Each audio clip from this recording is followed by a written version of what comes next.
Hi everyone. നെല്ലിക്ക പതിവായി കഴിക്കുന്നുണ്ട്. എന്തെല്ലാം ആരോഗ്യ ഗുണങ്ങൾ ലഭിക്കുന്നതെന്ന് നോക്കാം.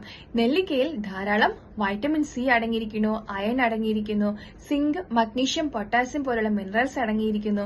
കൂടാതെ vitamin B, vitamin E, nicotinic ആസിഡും ധാരാളം ഫൈബേഴ്സും അടങ്ങിയിരിക്കുന്നു.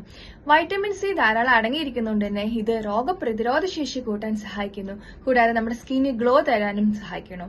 പിന്നെ ഇതിൽ ധാരാളം അയൺ അടങ്ങിയിരിക്കുന്നുണ്ട് തന്നെ വിളർച്ച, അനീമിക്ക് പോലുള്ള പ്രശ്നങ്ങൾ കുറയ്ക്കാൻ സഹായിക്കുന്നു. പിന്നീട് ഇതിലുള്ള പൊട്ടാസ്യം വന്നിട്ട് ഹൃദയത്തിന്റെ ആരോഗ്യത്തിനും അതുപോലെ തന്നെ രക്തധമനികളുടെ ആരോഗ്യത്തിനും അതുപോലെ രക്തയോട്ടം ഇംപ്രൂവ് ചെയ്യാനും സഹായിക്കുന്നു. കൂടാതെ ഇത് നമ്മുടെ ഗട്ട് ഹെൽത്ത് മെയിൻറ്റെയിൻ ചെയ്യാൻ സഹായിക്കുന്നു. നമുക്ക് ഗ്യാസ്ട്രൈറ്റീസ്, അതുപോലെ ദഹനക്കേട്, വയറിൽ ഗ്യാസ് നിറയുന്ന ഒരു അവസ്ഥ, വയറിലുണ്ടാകുന്ന സ്തംഭനം, കോൺസ്റ്റിപ്പേഷൻ, പൈൽസ് പോലുള്ള പല പ്രശ്നങ്ങൾ കുറയ്ക്കാൻ സഹായിക്കുന്നു. കൂടാതെ ഇത് നമ്മുടെ കണ്ണുകളുടെ ആരോഗ്യത്തിന് നല്ലതാണ്. അതുപോലെ കാഴ്ചശക്തി കൂട്ടാനും സഹായിക്കുന്നു. നമ്മുടെ മുടിയുടെ വളർച്ചയ്ക്ക് സഹായിക്കുന്നു.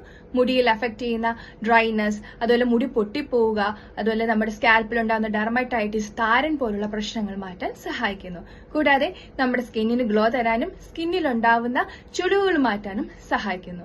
നമ്മുടെ കോശങ്ങളുടെ റിജുവിനേഷന് വേണ്ടിയിട്ട് സഹായിക്കുന്നത് കൊണ്ട് തന്നെ ഇത് നല്ലൊരു രസായനമായിട്ട് നമ്മുടെ ശരീരത്ത് ആക്ട് ചെയ്യുന്നുണ്ട്.